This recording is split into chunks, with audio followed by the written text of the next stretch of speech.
Hello everyone, I'm Saren. And I'm Michael. And today we are starting off Silent Night. Album number 3. We've done Images at Twilight and the self-titled Saga Debut, record, yeah. and this is album number 3. It is. I'm very excited for Still this having one. fun? I'm still having fun. I'll let you know when I stop having fun. I think it'll be apparent.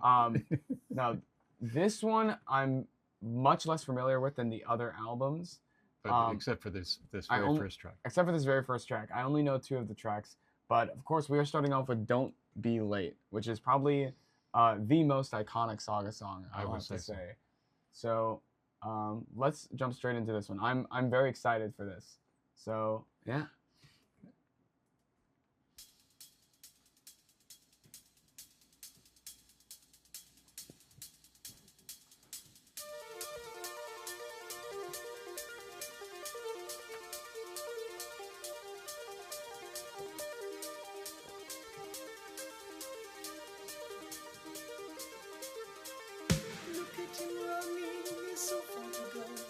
He's very short of breath, and he'd said, don't be late, just don't be late.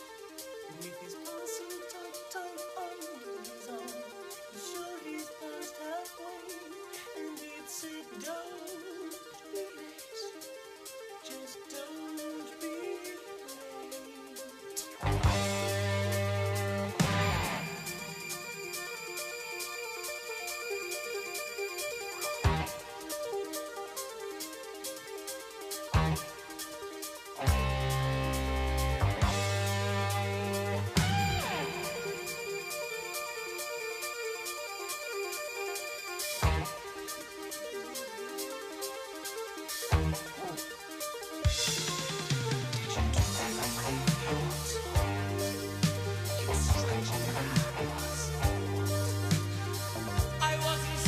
It starts okay, so it starts off very different than I know it to start off, because obviously I've heard this song many times live. Yeah.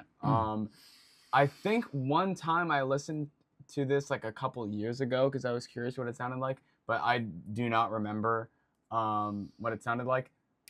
A little bit more delicate on the record than live. You sing that like full voice live. Yeah. More full. I mean, it's not full voice, but yeah, it's not falsetto. It's not. Yeah.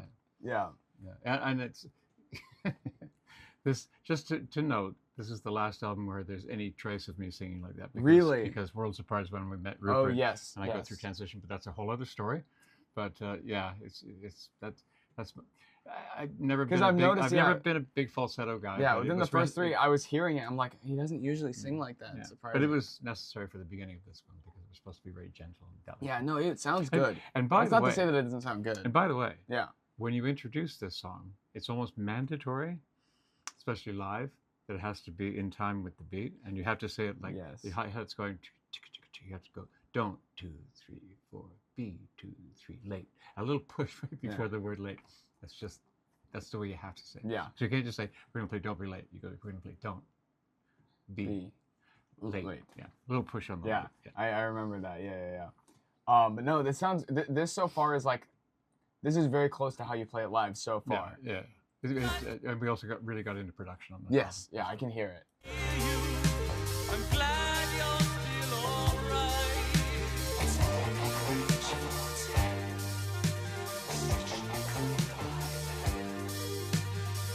I've done all that you told me. I'm sure that they will wait. The time is quite clear.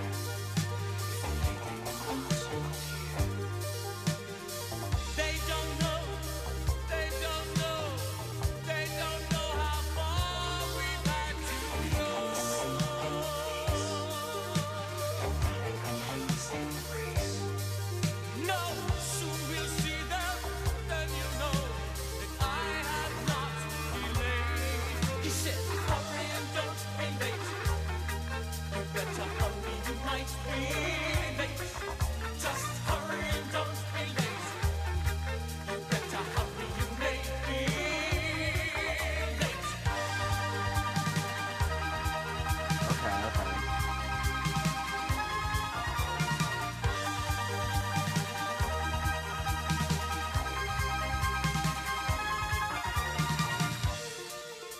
That's interesting. That part's a lot tighter live. Yeah.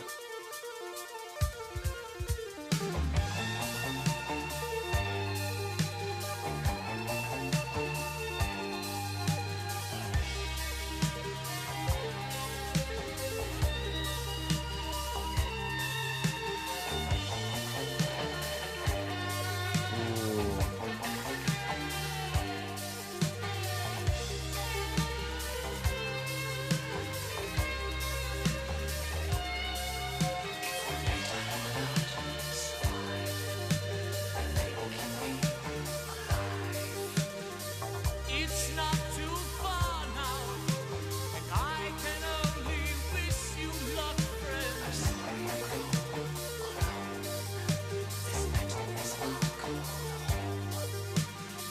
I can see them waiting. A few more steps and you'll be there. He said, hurry and don't be late. You better hurry, you might be late. I'm gonna say. Not me. Not me on the top. I know. You better hurry, you may be late.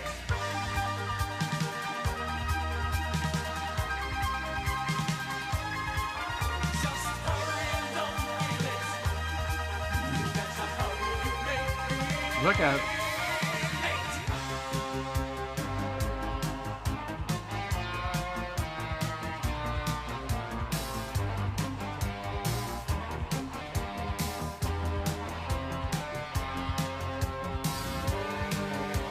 Oh yeah. It's my favorite part of the song.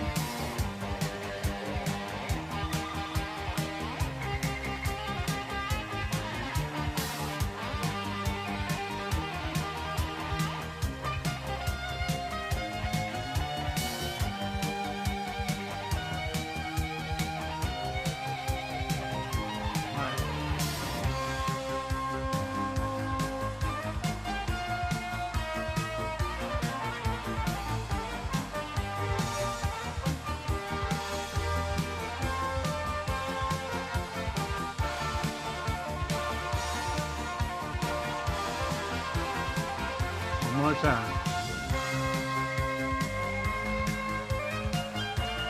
Oh yeah.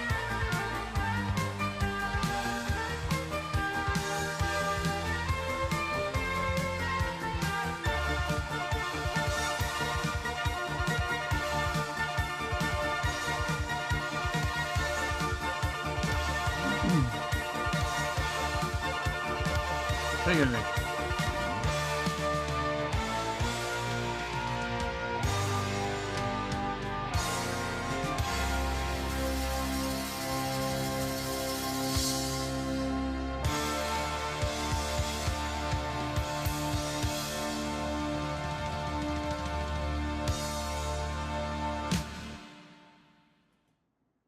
Wow. A slightly more concise ending. Slightly, on yeah. the record. But- We tend to milk the ending. Yeah, of that this live. dun, dun, dun, dun. Lots Yeah, of no, symbols. it's so. I love when This you do is that this live. is the song that I mean there are a few songs like this in our catalog, but this one Ian's solos once in the in between the verses and then at the end there, Yeah.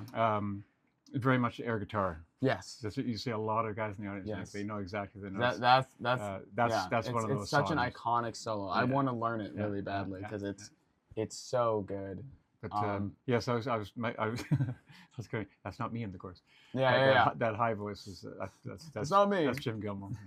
Daryl. I wanted to ask, Yep. did you have a feeling that this would be your most popular song? Well, I mean, it was hard to say at the time because it was Of just course, the third yeah. album, but for it to stand the longevity of it, of the popularity of the song, as it were. No, I knew that we had a pretty epic tune at the time. Right. And of course, it's being a chapter, Yeah. it had to be epic, it had to be huge, and Right. production-wise as well as content. I knew it was going to be a big song. Right. That's probably why we started the album with it. Yes. Yeah. As iconic as they say as it is, I didn't predict that. Really? None of us Okay. could have. Yeah. There was something special there, but I didn't. Yeah. You know, again, after only 3 albums, you don't. You know, this is going to yeah. be the song that we'll do 100 albums, but this will be the song. You know. Right. But we knew there was something there for sure. Yeah. No, it's It's a very complete song. Absolutely. It's really got all of our elements vocally too. I mean, you've got the falsetto at the beginning, which right. I would say also like, if I were you, I wouldn't have expected it to be as big as it was because of the length of it, even though it's only 6 minutes. It's not exactly what they call radio friendly. Yeah, usually radio friendly songs are like 3:30. Try to keep it under 4. Try to keep it under 4 usually. And I can't imagine editing Don't Be Late. Yeah, same kind of thing with like with Bohemian Rhapsody, where that was like a very long song for them, and it ended up being. The record company was giving them grief. No. I said, no, we're doing it. So. Yeah, and it worked. And record company or the radio station said we have to play it in its entirety. That's just the way it is. People want it. Yeah. No, this is fantastic. Thank you. I wish I had more to say on it because I'm already very familiar with the track, but I love the song. I mean, it's there's nothing. It's a I don't want to say a typical Saga song, but that's our sound right. And a very interesting thing, this sounds different to both Images and the first album. Yeah, when we started out, I said, I mean, we're getting back really into production at this point. Yes, it sounds a lot fuller. We had 2 albums to really get it rolling, and then we got to this album, and you can hear that. You'll hear it as we go through the album, but already from Don't Be Late, you can see that there's a difference in quality, or just awareness and trying different things, and spaces and things like that. Yeah, absolutely. It's also interesting. The albums sound. This might just be a me thing, but the albums sound like the album covers so far. Like True. This, for me, this sounds like more Alien. If that makes sense. It sounds a bit more sort of epic-y, sci-fi. Yeah, and that's what the cover reflects. And I don't know if that was intentional on your part, but it feels. Well, it's always when we're doing chapter songs. It was always in the back of our minds. It just becomes a mindset. We're working on a chapter, so all sounds and performances go towards that, and making sure that it fits the criteria. As it were. That's why I'm excited for Too Much to Lose on this record, which is chapter 7. Yeah. But we'll get to that. We'll get to that eventually. But no, this is off to a pretty strong start. A very strong start. I mean, Don't Be Late opening the album is obviously a very, very strong start. In retrospect, not knowing that it would have the impact. Not even knowing that it would have the impact, it's a very strong start. I think now knowing what it became. Yes. I may would have rethought that maybe put it at the end of side 1 or right. But end still, of the whole I album. think I don't know. There's also a sense to the more casual listener, right? The first song you hear being so good probably also contributes to it being more successful.